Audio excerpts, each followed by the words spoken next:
Welcome to the podcast that looks at truth, fiction, and reality with a smirk.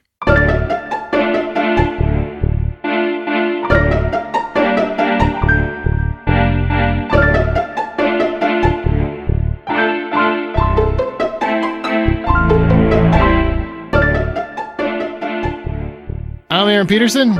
I'm Amanda Sink. And I'm Zack Parkerson. And welcome to Smirk. Each week, one of our hosts introduces an original story, which they then use as a springboard for a spirited and lighthearted discussion, whatever the moral or theme of their story is. This week it is Zachary's turn. Zachary, I am pumped for what you have to deliver to us. This is fake enthusiasm. No, this is genuine. No, it's not. Enthusiasm. No. It's a pause between the E and asm that made me believe it. It's the Shatner enthusiasm. I really can't wait for your story. He was great on that one show he was on. Boston Legal? I agree. Yes, yeah. I could not agree more. That was his shining moment. Everyone remembers him for that character. Yeah, it was pretty fantabulous.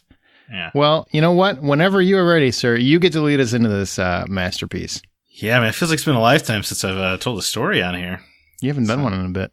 So I can't wait. It's going to be terrible. So Way to sell it. So self-deprecating today. Way to sell it. Oh, 2 minutes. Let's go. Gather around the campfire. It's time for a story.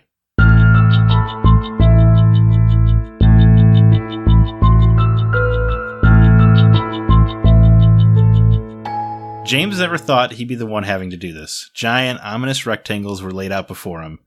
As he stared at the lacquered wooden finish, he could see his own reflection staring back at him. James never even liked his father, so it seemed particularly unfair that he was the one who had to pick out the casket. When he got the news last week, James couldn't help but be shaken. Despite their growing distance over the years, a father is still a father.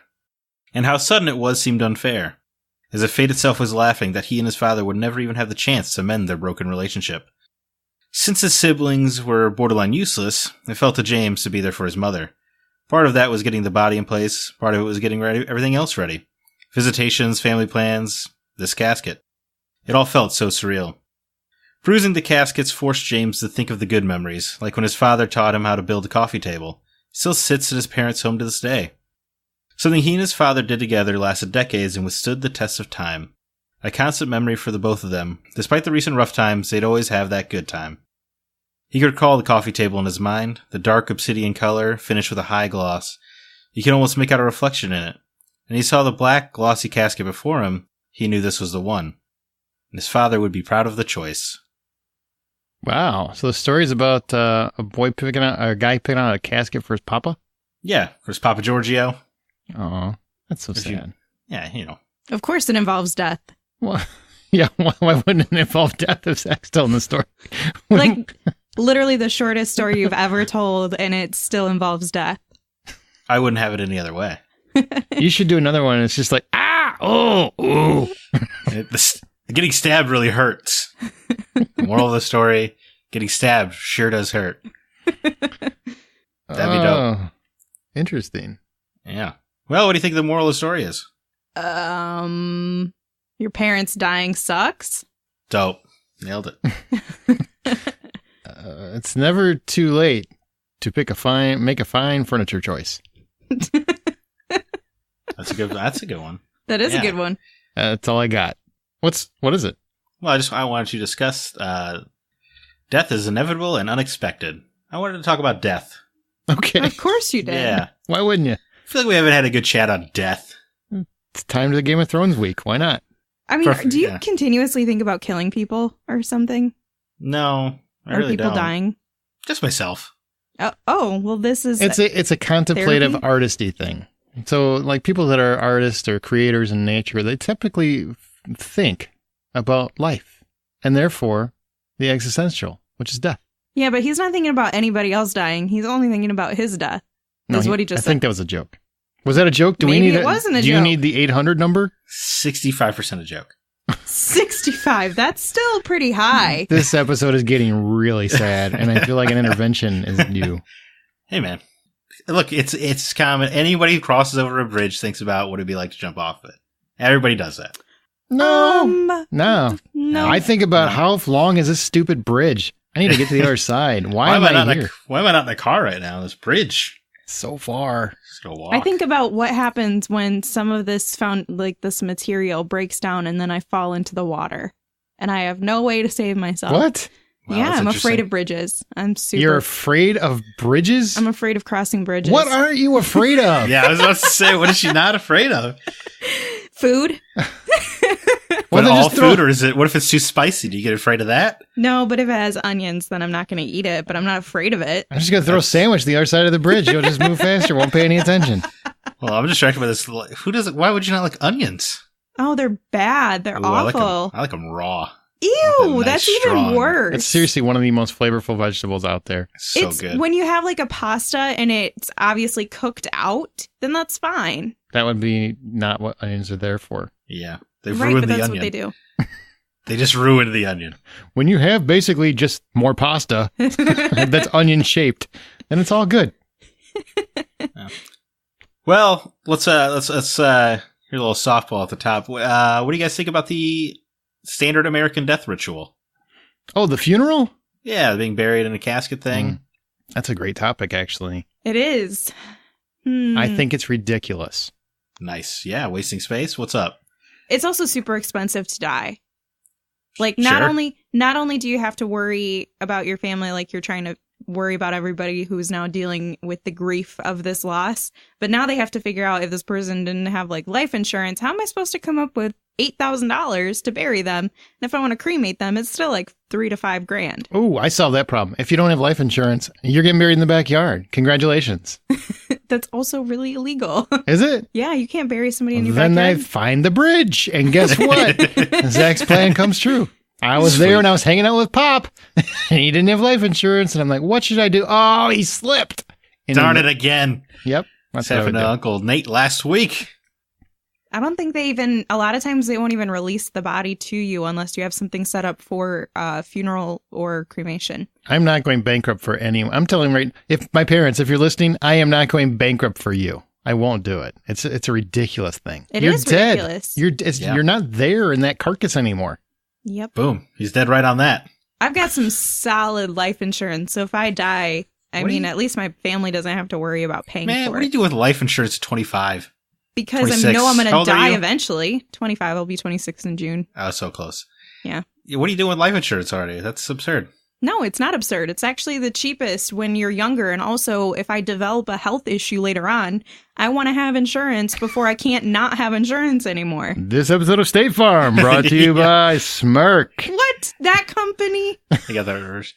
Wait, is that how you always approach everything from an insurance angle? Well, I mean, this is literally what I do every day. But it is good. I'm glad that I did it when I was younger, and it's still way cheaper than it would be. It's not like I don't have the option to do more with the policy later on. I hope at It's my the funeral beauty. they serve good coffee. Oh, I've already decided. Like, I told a friend that if I die, I want there to be like a food celebration. Like, I don't want everybody to be sad. I want everybody to just like eat and hang out and have like a little party. Like, just kind of hang out with each other and eat a bunch of food because I would make a lot of food. I have a real problem with not the concept of funeral. Like, I get why people have them. It's for a nice remembrance and everything else. But when it comes, what's a nice way to say it? Because every time I say it, people say I'm callous. Oh, When you waste that much money on someone who's no longer here just to stick them in the ground, and why? How many times do you honestly go to that cemetery and see them? And why do they need to be in this expensive casket in the ground? Put them in a cardboard box. I don't see the difference. You're not there. Put everybody in the same casket to show them off when people come by for memorial, and then stick them in a cardboard box and bury them. You don't need to be buried in this really expensive thing. I don't care if they share. What are they going to do? Spread death? I mean, everybody can be in the same casket. I don't care. Just like a viewing room. It's basically just make it an aquarium of sorts. I don't care. I'm with them. That's a complete waste. It's also a waste of space. Graveyards. You don't need that. Huge waste of space. Yeah, it's kind of. I mean, I really subscribe to George Carlin's theory that all graveyards and golf courses should be homeless shelters. There's all that space. You're just wasting. Yeah.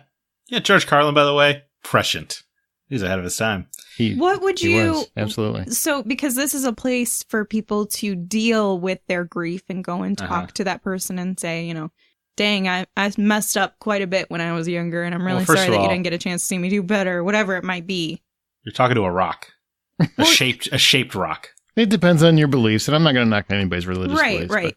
But everybody has their own beliefs, and people who believe that even though they know they can't hear them, it's a way for them to cope with that grief, and it's how we've been taught. So if we remove the graveyards and we remove this option, what alternative are we going to offer to people on how to cope with their grief that doesn't allow them to express their feelings?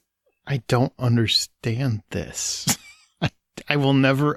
I've personally gone to the graveyard when, you've had a rough time. You go, my grandfather was like my dad. I still look at him as a father to me. Mm-hmm.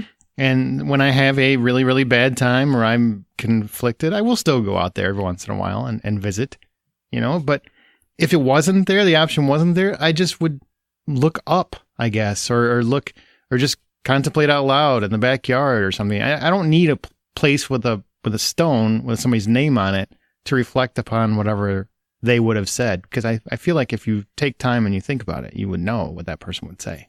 Well, that's true. We're so weird as people. We get hung up on such weird things. But we've been doing this for centuries. So my question is, although you might be fine with that, there's a lot of people where this is how they grew up. This is all that they know on how to deal with grief. So how do we make that a smooth transition in offering an alternative? Like, do we just have a place where people can go and they can write a note, not like a church chapel, because you still want it to be non-denominational. Like a veterans wall. You have names on a plaque, and then it's just a giant wall that's dedicated to the memory of people in your particular area, your particular family, whatever. It's like your family crest wall.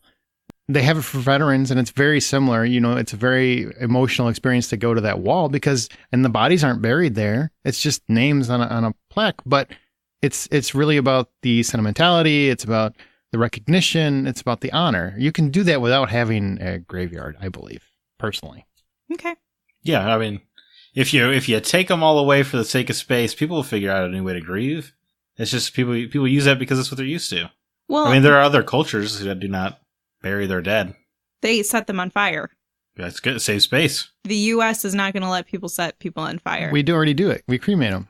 But you have to pay somebody to do that. The government is not going to be like, or the states are not going to be like, oh, let's change the laws where we get less money. Oh, because it's convenient for people. I'll break down a little secret for you. If you leave Uncle Bob on the curb, somebody's going to light him on fire. They're not just going to let him sit there until somebody comes and pulls him outside and has a funeral for him. Somebody's going to take care of that. They won't release you have to pay for it. Then don't pay for it. Let Uncle, it's just his body. Yeah, Uncle Bob dies in the living room. You don't have to take him in. You just take him out back to the pyre. Let him up. This is really bad advice that can get just don't pick him up. Great. Just don't pick him up. Basically, call the authorities. They take the body. They do whatever they have to do. And they're like, well, you have to sign for it. Then you got to pay for funeral. Yeah, I'm not doing that. Sorry. I'm going to miss Uncle Bob, but bye. Bob's your problem now. Bob's your uncle. I didn't even mean to do that, but it worked out. Really set up his own joke there. I sure did. And I'm the only one laughing. Yes, you are. You are alone. No, but seriously, I mean, aren't you guys... I think the memorial is important. I think it's important that everybody comes together and celebrates the memory of so-and-so. I don't understand the actual funeral portion and the burial portion. That's where I feel like it's just a waste of everyone's money and time. I can agree with that.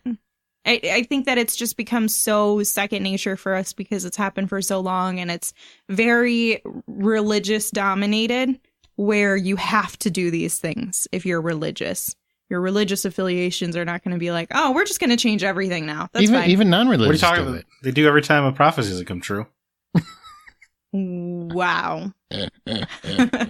Oh, boy. I got nothing. Sorry, I could go on and on about funerals. I've just never understood the concept. No, I think they're really dumb. I think they waste everybody's time. It's a big inconvenience. I don't think there's just no need for it at all. 100% for memorials, though. 100%. Sure. Come together, everybody together collectively, say why this person was special in your lives and why that person mattered to you and what that person did. Maybe you didn't get a chance to tell them, so now you can tell everyone else. Whatever it is, just the burial part is just a waste of money. Great that you said that, because I wanted to know if you guys have any personal regrets on someone dying in your life. Like not talking to them about something? Yeah, like did someone croak, kick the bucket, and then you were upset that you didn't get to like say anything or whatnot? Yes. There you go. Perfect. I will second that. Oh, these sounds like stories that we don't want to share. Which is fine. I'll give you the quick version. Yeah, My grandfather, we didn't have we were on not good terms when he passed away, and long story, very, very short, he actually called me the day before he died and asked me to come over because he wanted to talk about things, and I made up an excuse. The only time I ever lied to him, and the next day he died. So yes, regret. What a cheery tale. True story, but if that wouldn't have happened, my life would have ended up different. I 100% know that. So it's a good thing. Died, or if he hadn't called you. Both things really mattered. Yeah. Mm-hmm. And then Amanda said, yeah. Yeah, she said, yeah. Okay. I don't think she wants to talk about it. That's fine. These are always very difficult things. What about you, Sure. Zach? I mean, it's a very personal, it's a personal show. All right. Me, no regrets. None. 0? Not for death. In life? Sure. There are a lot of zigs when I should have zagged. Well, at least you admit that. But not, man, so many. But no, not when anybody's died, I don't think. I also don't really, people die. They're going to keep dying. As a rule, yeah. Yeah, so why get hung up on that? Would you want to live forever? There's an interesting question. I've thought about this because people always say, like, no, you have to watch everyone you love, care about, and die. I would argue that A, I'll get over it, and B, I want to see how this thing ends, Like, I get it, eventually the planet's going to die, and I'm just going to be like the guy floating in space or whatever, I guess is the natural endpoint for immortality. But I'm willing to wait. I want to check it out. I want to know how it goes. So you want to be like Highlander? It only stops if you get beheaded, or what? Well, you said immortal, so I guess immortal, not invulnerable. But yeah, I want to wait. I want to see the heat death of the universe. That sounds fun. What if somebody buries you up to your neck? And so for the rest of time, because you can't die, you're stuck in the stand and you can't get out. What about that? You still wouldn't want to die at that point? I can't cross my fingers. Obviously, I'm buried in the dirt. But I don't know, twist my tongue and hope that someone comes along eventually. Because, what's a few centuries to a guy who lives forever? I'll wait for someone. A few centuries. Someone's gonna trip on my face one day. They're gonna help me out. Yeah, it's gonna be a scorpion, and he's not gonna help you out. He's just gonna keep stinging. Well, I can't die, so I guess it's gonna be a weird fight. You're gonna be you're gonna decomposed. Also, really ugly by the time the scorpion can get finished, or whatever else, people trampling on you and. She broke it down to shallow vanity. Yeah, very. Wow. You're going to live forever, but you're going to be so ugly. That's harsh. What's really the point of living? if you're an uggo. Well, Aaron, do you want to live forever, Aaron? I would. If I could be a vampire, because then you could force people to party with you. You could brood. You could brood, and you could just, I want to hang out. I don't want to hang out with you. Guess you are now. Forever. You fight to get your soul back. That's right. I like it. I guess, Amanda, you want to live forever? Lay it on us. That's tough because I think that I would enjoy being able to do a lot more and do a lot more things in life, not necessarily experiences, but helping different people and doing different things. But I don't really want to go through all of the misery of the world ending. Like, no, thank you. It's kind of crappy enough out there now as it is. I'm not trying to live another couple 100 years or centuries just to see how it ends. Can I make the argument that you would probably have the best life ever as soon as you weren't afraid of dying anymore? Maybe. I would still be afraid of spiders. No, but see, if you're not afraid of if nothing can hurt you, why would you be afraid of anything? You would just be enjoying life, which is what more people should do. I'm not afraid of dying. I'm afraid of the whole experience. I don't want to go through I don't want to fall and then I have 5 minutes of oh shit, I'm falling. I don't care what the end result is. I care about how I'm getting there. I'm more afraid of pain. I think I feel like that gets chalked up into a fear of death, right? Yeah, it sounds like it to me.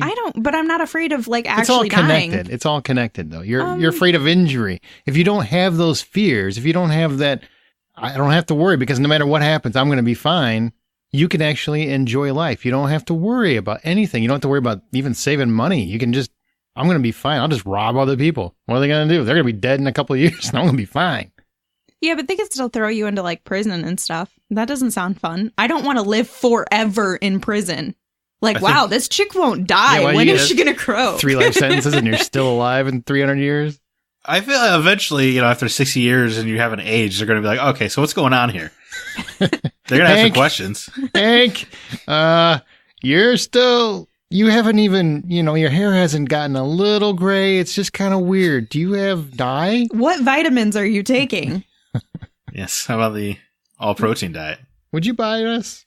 Good stuff. All right, what else you got? Well, I mean, I had a question here, but it's way too broad. I don't know why I wrote it. I said, what's your feeling on death? That's way too broad. Because death is dumb. Yeah, it's not worth worrying about. I don't worry about it. Well, and there's different things that you can think about with death. Like, what do you think about death of other people or your own death or deaths that have already happened or, like there's pets' death. All are different things that can happen. So it is a very broad question. I don't care if other people die. Really? Is this one of those things where you just try to sound all cool and tough and, it doesn't get to me? It's just like Clint Eastwood on his lawn or what? It doesn't get to me at all. I'm not worried about it. No, but I can run it down if you want. I feel like we're going to lose the rest of our subscribers. But no, because I often think about the fact that, like, when people close to me are like in the hospital or something like that, like I don't ever cry or it doesn't really affect me that much in a way that it probably should. But then I get caught up in the idea, well, fictional characters, they can die and it makes me cry or care. And I think I boiled it down to like 99.9% of us as humans are utterly insignificant and nothing we're doing in our lifetime actually matters or will make a difference or be remembered. So when you die, it doesn't feel significant like the way a character in fiction's life is significant because they are written for that. So they are doing things that matter, and I don't feel like most of us, including myself, are doing anything of note. It sounds like you need to love people because if no. I mean, here, let's put it in perspective. Have you ever had anyone very close to you actually die? No, I don't think that makes a huge difference. Yeah, I mean, I've had them in the hospital and stuff. Like, there's been stuff with my mom throughout the years, but I just never probably cared the way I should. Here, let's have a little therapy for Zack. So, oh boy, I wouldn't care if my cat died. I could tell you that too. Do you feel like you're a serial killer? I don't feel. I haven't killed. I don't have a desire to kill anybody. Not in a ritualistically modus operandi type way. Do you feel like you're not emotional or just desensitized? Because it could be desensitized. Maybe desensitized. Yeah, I don't know. This is the path that this podcast was supposed to travel down. But let's all give Zack a hug, an internet hug. I'm willing to share. Is there, can you think of anybody where if they did suddenly die where you would be like, that you think it might actually emotionally affect you? Even if it's not, it doesn't need to be like a permanent state of emotion. Stan Lee. That one sucked. Okay, somebody that you know personally. Are you making a push for yourself? I was going to say, it really feels like you're fishing here. Yeah. No. Anyone whose name rhymes with Sanda. Oh, yeah. You know what? I do have this friend, Cassandra, I would really care about. Well, no, I was thinking you're married. So maybe your wife or maybe you, anybody that you're close to or a good friend. Well, I'm not traveling down this path. This is how you get divorced. Not today. Gotcha. What else you got then? How do you want your body disposed of? How about that? Your carcass, your soulless vessel. Cremate. Cremate. Whatever's cheapest. Yeah, I'm really not worried about it. Put me in an urn, stick it in front of your TV or something, and take it with you to the movie theater. Yeah, seriously, that's how I want to. I would love it. I want a service where people come and they watch Rear Window, and it's all together. And everybody's just watching a movie and remembering what I loved. Do what I loved while I was alive. Celebrate the stuff I enjoyed. Give me one day where it's about me, damn it. I'm going to bake your ashes into a pottery bowl that'll full of popcorn as I rewatch Rear Window. Did you hear about the kid that baked grandfather's ashes into cookies and handed them out at class? So gross. That sounds dry. That happened. It happened. And some of the kids knew that it was in there and they still ate the cookies because that's how much of a foodie we are. Kids are no, kids are just gross. They'll eat anything. They were like teenagers, man. They know better. No, they're still dumb. If someone put a cookie in front of me and said, yeah, the grandpa's ashes are in here, I'd be like, yeah, I'll try it. Right. It's out of curiosity at this point. You're like, I'll try everything once. Wait, grandfather ashes and peanut butter? That tastes great. No. Yeah, it's worth a shot. It's not oatmeal raisin flavor, so it's still doable. Oatmeal raisin's a great cookie. Thank you. What's that taste like? What's wrong with you? Tastes like Dockers and Skechers. Very leathery. That's a members only jacket? That sounds great. Delicious. Wonderful. Amanda, how do you want to get gone? How do I want to get gone? Yeah. Well, I guess I'll leave it up to my family and friends who are really the only ones who are going to be witness to my funeral death thing.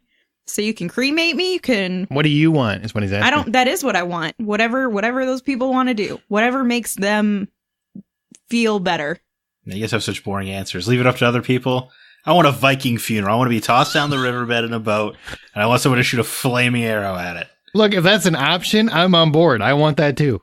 That's the coolest way to go. Agreed. Indisputable. Well, I already told you guys earlier, I want people to have like a food celebration and like, if they could watch some movies like Boondock Saints, that'd be great. But other than that, like with my actual body, I don't really care what you do with it. Whatever the majority decides on. Okay, that's cool. But I'm changing my answer now because Zach's completely sold me. I'm on board Viking funeral. Anybody's listening to this podcast and I'm dead, Viking funeral. Make it happen. It's the only way to go. It's the coolest way to go. Are you fronting the money for this? How much could that cost? Yeah. Build a raft and then just float my ass out there and shoot an arrow on it. Pour some one gasoline. arrow. You can find somebody with a bow. Like, that's not an absurd request. Much cheaper than cremation. They did do an episode of this in Game of Thrones. Yeah, to tie it all back together. Yeah, it is a Game of Thrones episode we missed like several times. I do remember the scene. Yes. That would be exactly what would happen at my funeral. This would be the coolest thing ever, and everybody would just keep missing. Just float down the river and land in some poor old lady's backyard. Some guy has to get a flare gun out to make a shot. Yeah, something. Can you guys get on the speedboat, catch up to it, and just throw a lighter on that bad boy? Because he needs to burn. This did not go according to plan. Yeah, that would be funny. Our permit only gave us 300 yards. Permit. Our Viking funeral permit. You can't even get to the waterfall with that. It's absurd. True. Yeah. Any other questions or? No, I mean, now I'm curious. Do you guys have a quote you want on your tombstone? If you had a tombstone? Oh, a quote? Yeah. Greed only inhibits the man who does not believe in his own self-worth. Wow. Who said that? Me. It's my mantra. I've had it my whole life. Huh? What is it? Yeah, he could quote himself on his tombstone. He is Aaron B. Peterson. Greed only inhibits the man who does not believe in his own self-worth. The Hollywood Outsider, Smirk. No, that's www.thehollywoodoutsiders.com. Patreon.com/thehollywoodoutsiders. Yeah, please donate to my dead man's Patreon. I bet you'll see a spike. That's funny. There you go. That's what I want, man. You want anything on yours? I would need to think about this. The Boondock Saints quote or whatever? That would be way too long. It wouldn't fit on there. It'd be an expensive one. Mm-hmm. Well, I mean, I've got like $250,000 in life insurance, so we can afford it. You just put an expiration date on your head. Well, there's only 2 people who are going to get that money, so they're going to be fighting over who kills you first. If you think that it's not in a will for me that if I am murdered, it needs to be decided who kills me first, you're sorely mistaken. What a weird thing to even think about. I don't want somebody who kills me to get my life insurance money. Why would you want to give your money to somebody who might possibly kill you? I don't know. Maybe they're feeling pretty poor at a moment. What kind of logic do you run with? Man, that's like running into a marriage with a prenup. You're just like, yeah, it's probably not going to work out, but this person's probably going to murder me. But if they don't, I'm going to give them $250,000. I'm all for a prenup. That's like the best piece of paper ever. But what do you want on your tombstone? Well, it's a quote from Nier, the greatest story ever told. Oh, boy. I often think about the God who blessed us with this cryptic puzzle and wonder if we'll ever have the chance to kill him. Wow. Says the atheist. Wow, you started dark and went darker, if that was possible. Good job. Man, that's how I roll. So you guys think this story is truth or fiction? We'll go with fiction.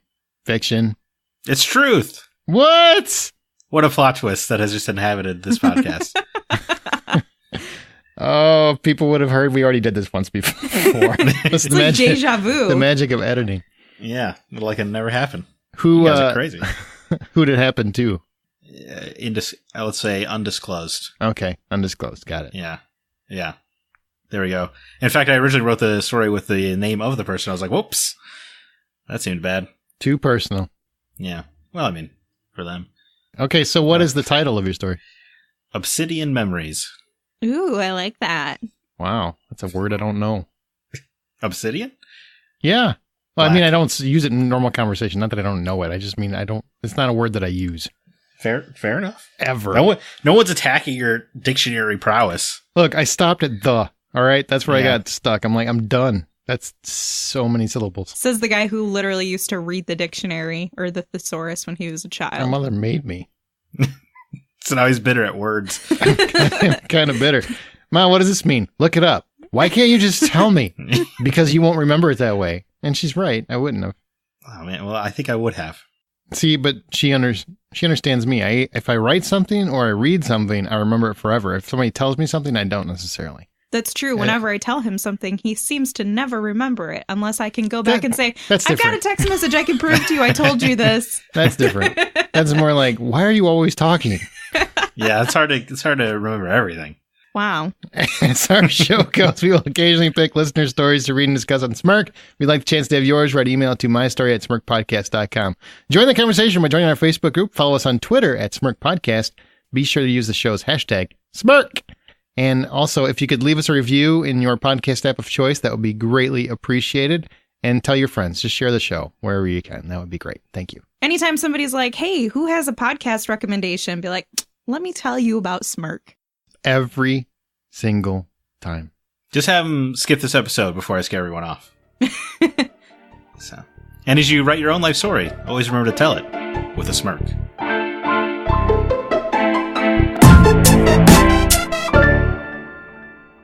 Sometimes I worry about you, Zachary. Yeah, I don't think you're alone. I'd say always. I said the bridge thing to the old wife the other day, and she looked very concerned.